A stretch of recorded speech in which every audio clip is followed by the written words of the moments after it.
Michael Jaaffar's watching, national trial attorney, big case Mike, on a Friday before the holiday weekend. No holidays coming for Mr. Telles. He's heading to prison.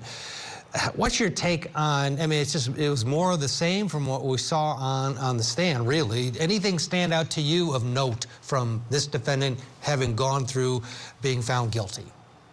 Yeah, the way that the feed cut off is the perfect bookend to my analogy of this case, which is that of a Greek tragedy. Look how this ended. A person who loves to talk was cut off by the system. Reality finally caught up to him. He wanted to talk. That interview could have gone on for probably 17 hours. Matt Johnson would have been asleep, and Robert Telles would have still been speaking his drivel about being innocent. One of the things that stood out for me in that interview was how Matt Johnson asked him about his wife and his family, because all of us were wondering that same question.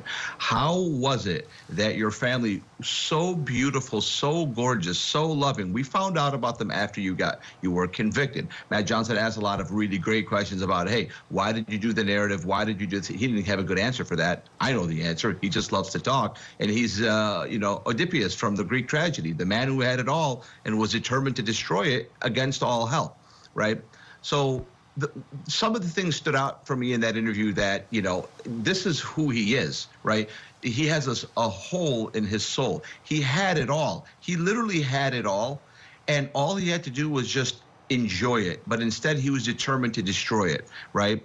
We saw his family crying. They were just as much as victims as, less so than the Germans, obviously, but they're victims as well. The daughter with diabetes, who he cares for every day, according to reports, he's been speaking to her every day, even while he's in jail. She needs you, man. Stay at home. Don't premeditatedly murder a reporter. And I love how Matt Johnson asked him about, the text message from his wife, and I went for a walk. My God, it just killed me. Every time I look at this case, it kills me to think about how he had it all. He was a former public administrator in the most lucrative county in the country for that type of a position. He was the person who oversaw real estate sales for dilapidated properties, right? He was also a civil attorney. So after he lost his reelection, he could have just gone out to the private sector and made 7 figures, millions and millions of dollars. I know of many law firms that would have just put him on their website and said, Jeff, Robert Telles is part of our firm. We charge $1,500 an hour for his time.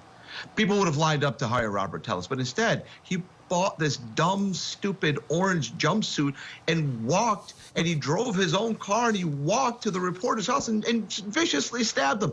That's not a person who's well put together. He's one of those people that 95% of the time he's a normal person, 5% of the time he's got a split personality. It's the only explanation I can have. I'm not a psychologist, but that's the only thing. That's how I rationalize it in my mind when I see people like this guy who destroy it all. Dude, join all the other civil attorneys in the country who would beg to trade places with your position in life as a former public administrator. So the whole thing just struck me. One more thing, Ted, I want to say, I really love this jury. They did their job, and they did right by the justice system. So that's something I have to say. Mm-hmm. They took their time, that's for sure. And, we're all a little shocked in the closing and seeing the image with the hair. They mulled it over, they weighed the evidence, and they came back with their verdict and their sentence recommendation. Michael, stand by. And Michael Jaafar, your final word on this before we switch gears. Thankfully, we're going to be moving on from Robert Telles. He is going to be stuck with this for the rest of his life, likely. What are the odds of him seeing the light of day? He's looking at, as he said, probably 28 years with the enhancements before he's even eligible for parole. A lot of times, the first time up on parole, you're rejected, and then you have to come back, and it's usually a year or two after that parole is actually granted. Is this guy going to go over time? Do you think people do wake up in the system, and he's going to spin a different tale and say, yeah, I did it at some point? Or will he go to his grave saying, I was framed by a ton of people? If he was a well-constructed person, I think he would take a turn and admit to it. I don't know. There's a hole in his soul, but here's what I think. There's 2 factors that are going to come into this. Number one, no one's ever going to get parole unless they admit to the crime that they were convicted of, because the system itself abhors it. The people who sit on these parole boards really get offended by people who take the tone that Robert Telles has. There's another factor, family. His family's very young. Some parole boards will allow family members to attend the parole hearing sometimes. At Robert Telles' parole hearing, he's not only going to have his current wife, he's going to have his ex-wife. Now, obviously, we're talking 30 years from now, right? We don't know if they're going to be alive. If they are, we don't know if they're going to be married. But based on the fact that even his ex-wife showed up to the victim impact statement in favor of Robert Telles, I think that even if his current wife is married, I think his ex-wife, his adult children from both women, I think that they'll all show up at the parole hearing. That will obviously help Robert Telles, but they're going to be in his ear in the next 28 years, begging him to take a turn and say that I did it. It's going to be very awkward because he's really put his foot in his mouth really deeply. Like, he really opened up that mouth and he put that foot down there very deeply. I'm struck by the fact that he never gave alibi notice in his case. I'm struck by the fact that, hey, he had an explanation as to why his wife texted him. Perfectly plausible explanation, but why didn't she just testify and say, yeah, I saw him at the house? By the way, if his wife had showed up at the house and said, I saw him there, he was there all day, he was there with me the whole entire day, he would have been acquitted. She didn't do that, but she showed up at the victim impact statement and she cried, and I really wanted. This whole thing is so bizarre. The story's not done. It's so bizarre. I'm so puzzled by it. Maybe I'm looking at it from my own bias because I'm a civil attorney, and I ask myself, how happy would I be if I had what he had as a civil attorney? Healthy kids, former public administrator in Clark County. I mean, my God, the Greek tragedy nature of this stuns me. So I kind of went off the rails there, Ted. I'm sorry, man. I'm really passionate about this case, but it is what it is, man. Is she going to actually stand trial a little over a month from now? We'll have to wait and see. If indeed she has retained counsel, one would think a continuance would be necessary. Michael Jaafar is with us. Michael, the judge has had enough of this, and she put out this plea.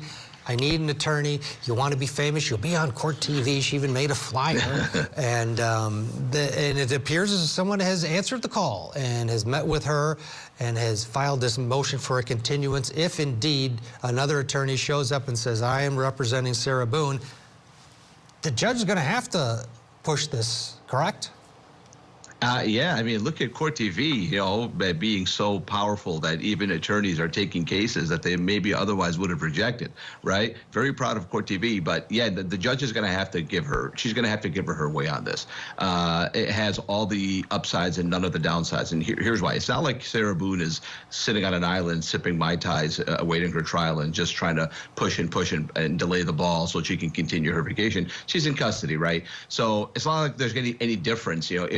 She's either guilty or she's not. If she's guilty, she's already basically serving a sentence of a person who's guilty of this, right? Giving her an attorney, especially when an attorney has showed up for four times and is filing motions, it has all the upsides for the judge. Judge doesn't want to have Sarah Boone defend herself and turn this case into a circus and then, come back on appeal and say, well, I had an attorney. You didn't let me have an attorney. The judge wants her to have an attorney and lose the right way, right? And this, by the way, this case is an imminently winnable case. Not winnable in terms of Sarah Boone is going to walk out and get a not guilty, but winnable in terms of it could be dropped down to voluntary manslaughter. I mean, this has voluntary manslaughter written all over it, right?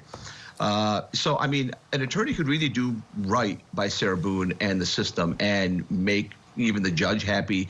So she should have an attorney. If she doesn't fire this attorney, great. If she fires this attorney, honestly, for some reason, I feel like if the judge allows Sarah Boone to postpone her trial, have her attorney, and then she fires this attorney, I think she's done no matter. I don't care if the Supreme Court justice retires and wants to defend Sarah Boone. At that point, the judge is going to tell her you're done. Yeah.